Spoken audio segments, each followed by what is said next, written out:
नमस्कार, आपके ही अपने YouTube चैनल स्मार्ट स्टडी में हार्दिक स्वागत है। आज की स्टोरी है the donkey in tiger skin. मतलब एक गधा, डंकी मतलब गधा, इन टाइगर स्कैन मतलब बाघ, टाइगर मतलब बाघ, इन मतलब में, स्कैन मतलब त्वचा में। तो ये गधा बाघ की त्वचा में, या फिर एक गधा बाघ की खाल में। स्कैन मतलब त्वचा या फिर खाल। तो देखते हैं इस कहानी में एक गधा बाघ की त्वचा में क्या करता है, उसका बाघ की त्वचा का क्या उपयोग करता है एक गधा अपने ऊपर लगाकर। तो देखते हैं। A washerman's donkey had become weak due to lack of food। मतलब एक वॉशरमैन मतलब धोने वाला या फिर जो कपड़ों को धोता है उसे वॉशरमैन कहते हैं। तो एक वॉशरमैन का गधा, डंकी मतलब गधा, यहाँ पर कोमा लग केस लगा है तो का की के यहाँ पर होता है। तो एक वॉशरमैन्स मतलब यहाँ पर धोबी आएगा, वॉशरमैन मतलब धोबी। तो एक धोबी का गधा हैड वीकम मतलब होता जा रहा था, वीक मतलब कमज़ोर, due to lack of food मतलब भोजन, फूड मतलब भोजन, की ऑफ मतलब की, लैक मतलब कमी के दौरान, ड्यू मतलब दौरान, ड्यू टू मतलब या कमी के कारण से या कमी के दौरान। तो एक धोबी का गधा, वॉशरमैन मतलब धोबी का गधा होता जा रहा था कमज़ोर भोजन के दौरान, या फिर एक धोबी का गधा भोजन के कमी से कमज़ोर होता जा रहा था। वन डे एक दिन, the washerman found the skin of a dead tiger. मतलब एक दिन उस धोबी ने, वॉशरमैन मतलब धोबी ने, फाउंड मतलब पाया या फिर उसे मिली, स्किन मतलब त्वचा या खाल, ऑफ अ डेड टाइगर मतलब एक मृत टाइगर मतलब बाघ, ऑफ मतलब की। तो एक धोबी को मतलब एक दिन उसी धोबी को एक मृत टाइगर की मतलब चीते की या फिर बाघ की खाल मिली।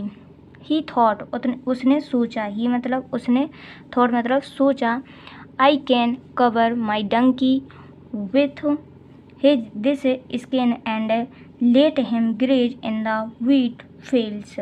मतलब उसने सोचा, ही थॉट मतलब उसने सोचा कि आई कैन मैं कर सकता हूँ, कवर मतलब ढक सकता हूँ, तो आई कैन कवर मतलब मैं ढक सकता हूँ, माई डंकी मतलब अपने गधे को, विद दिस स्किन मतलब इस, दिस मतलब इस, स्किन मतलब खाल के, विद मतलब साथ।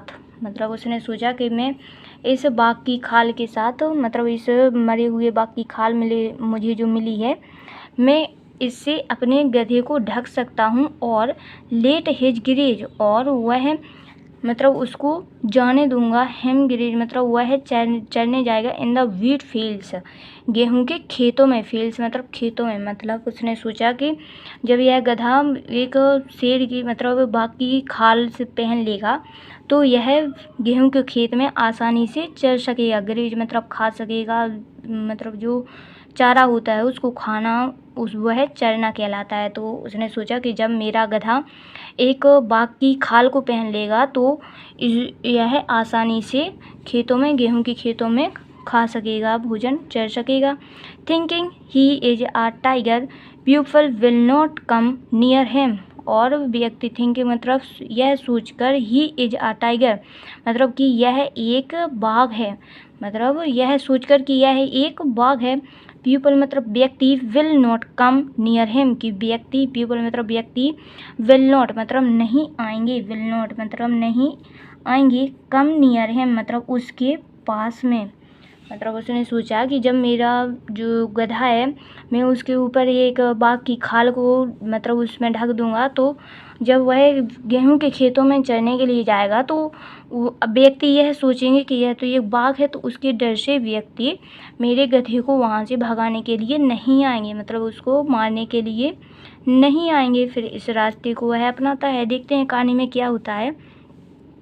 दिस वे इस तरह, दिस वे मतलब इस तरीके से या फिर इस तरह, my donkey will have plenty of food इस तरह मेरा गधा, माई डंकी मतलब मेरा गधा, will have plenty of food मतलब मेरा गधा, प्लेंटी मतलब बहुत सारा भोजन खा सकेगा, इस तरह मेरा गधे को बहुत सारा भोजन मिलेगा। मतलब उसने यह सोचा कि इस तरह मेरे गधे को बहुत सारा भोजन मिल पाएगा और वह तंदुरुस्त और स्वस्थ भी हो जाएगा, मतलब बीमार नहीं पड़ेगा। जब वह भोजन खाएगा अच्छा सारा बिलात सा, तो वह बीमार नहीं पड़ेगा। तो यह देखते हैं कि वह खा पाता है उस शेर की, मतलब बाघ के खाल में वह कवर्ड होकर अपने भोजन को खा सकता है या फिर नहीं खा पाता है।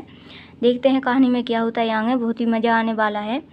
ही कवर्ड मतलब वह ढका, he covered his donkey with the skin and asked him not to bray, मतलब ही कवर्ड उसने ढक दिया, ही कवर्ड मतलब उस धोबी ने, जिसका वो है गधा था, उसने अपने गधे को कवर्ड मतलब ढक दिया, हिज डंकी मतलब अपने गधे को, विद द स्किन मतलब उस त्वचा में, उस खाल से ढक दिया अपने गधे को, और एंड मतलब और, आस्क्ड मतलब उससे कहा, हिम नॉट टू ब्रे और उससे कहा कि कोई भी तुम्हें मतलब पूछे कुछ भी तो तुम रेंकना मत। ब्रे मतलब मुँह मत बोलना, या फिर गधा रेंकता है जब वह मुँह बोलता है तो वह उसको रेंकना कहते हैं। जो गधे मुँह बोलते हैं उसको रेंकना कहते हैं। तो उसने उसको यह समझा दिया कि जब कोई व्यक्ति तुमसे मतलब कुछ प्रश्न पूछे तो तुम रेंकना मत, मतलब कोई भी मिले तो तुम उसको देखकर रेंकना मत।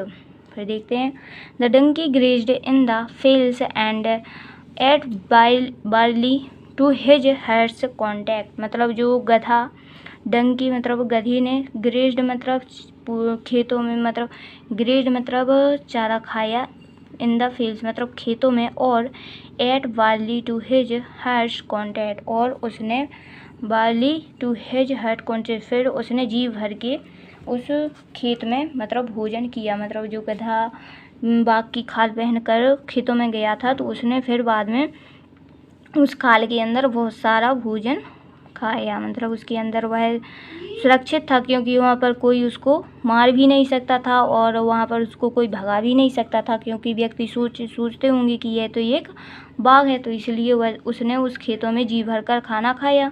फिर देखते हैं, he then became fat and healthy, he then तब वह, देन मतलब तब, ही मतलब वह, बिकम मतलब हो गया, फिर मतलब मोटा, एंड हेल्थी मतलब स्वास्थ्य, फिर वह मोटा और स्वस्थ हो गया, मतलब उसको अच्छा भरपूर मन भर के खाना मिलने लगा, भोजन मिलने लगा उस गधे को, तो वह थोड़ी सी ही समय में मोटा और अच्छा स्वस्थ हो गया। वंस मतलब एक बार, वंस मतलब एक बार, when he was grazing he heard the braying of a female donkey, एक बार, वंश मतलब एक बार, ही वैन ही मतलब जब वह है, वॉज ग्रेजिंग मतलब चल रहा था, वॉज ग्रेजिंग देखिए यहाँ पे ग्रेज मतलब चलना और ग्रेजिंग मतलब रहा था, तो चल रहा था, जब वह चल रहा था तो ही हियर मतलब उसने सुनी, ही हियर मतलब उसने सुनी, द ब्रे ऑफ आ फीमेल मतलब एक फीमेल मतलब फीमेल गधे की आवाज़ उसने सुनी, ब्रे मतलब रेंकना, तो जो फीमेल होती है तो उसकी रेंकने की आवाज़ उसने सुनी, मतलब फीमेल डंकी की उसने आवाज़ सुनी। फिर he started bring in response मतलब ही स्टार्टेड उसने शुरू किया, स्टार्टेड मतलब शुरू किया, ब्रेडिंग मतलब रेंकना, इन रिस्पॉन्स मतलब उसके जवाब में, मतलब जब एक जब जानवर रेंगता है, मतलब एक जब गधा रेंगता है तो उसकी आवाज़ में एक दूसरा भी गधा रेंगने लगता है, मतलब उसको कंपनी देने के लिए एक दूसरा भी गधा रेंगने लगता है। देखिए यहीं पर हुआ ऐसा कि जब एक फीमेल डंकी ने रेंगना शुरू किया तो इस गधे ने भी उसकी आवाज़ में रेंगना शुरू कर दिया, मतलब उसको जवाब दिया रेंग करके, हाँ मैं भी यहीं पर हूँ। तो देखिए यहाँ पर क्या होता है, हियरिंग हिम यह सुनकर, हियरिंग हिम मतलब यह सुनकर, द वॉचमैन मतलब चौकीदार ने, एंड मतलब और, other at the farm west him beat him and chased him away मतलब चौकीदार ने और अन्य लोगों ने, फार्म मतलब खेत से होते उसे, बीट मतलब मारा बहुत, और उसे चेस्ड मतलब भगा दिया, हिम अवे मतलब बहुत दूर। मतलब गधा, इस कहानी से यही तात्पर्य मिलता है कि एक गधा तो गधा ही होता है, मतलब उसको कितना भी समझाओ वह कुछ भी समझ नहीं पाता। देखिए यहाँ पर जब वह गधा मतलब उसको समझाया था उसके मालिक ने कि जब कोई रेंके तो तुम रेंकना मत, मतलब अपनी आवाज़ को नहीं निकालना। तो इसने रेंक दिया और व्यक्तियों ने इसे पहचान लिया कि ये तो बाकी खाल में एक गधा है तो उसे बहुत मारा और उसे उस खेत से भगा दिया। देखते हैं इस कहानी का मोरल मतलब नीति या फिर इसे शिक्षा क्या प्राप्त होती है इस कहानी से।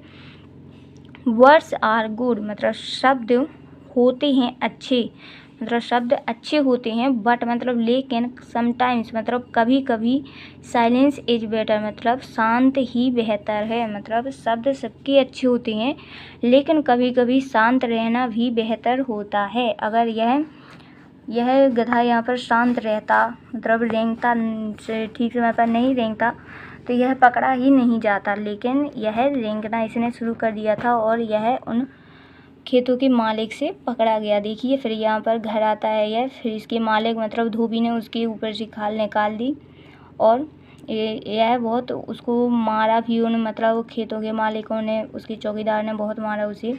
इसे अपनी गलती का एहसास हो गया था कि मैंने रेंका तभी मैं पकड़ा गया। तो इस कहानी से यही सार निकलता है कि एक गधे को कितना भी समझाओ तो वह अपनी गधी की चतुराई नहीं भूलता है। मतलब एक गधा तो गधा ही होता है। Thank you so much for watching.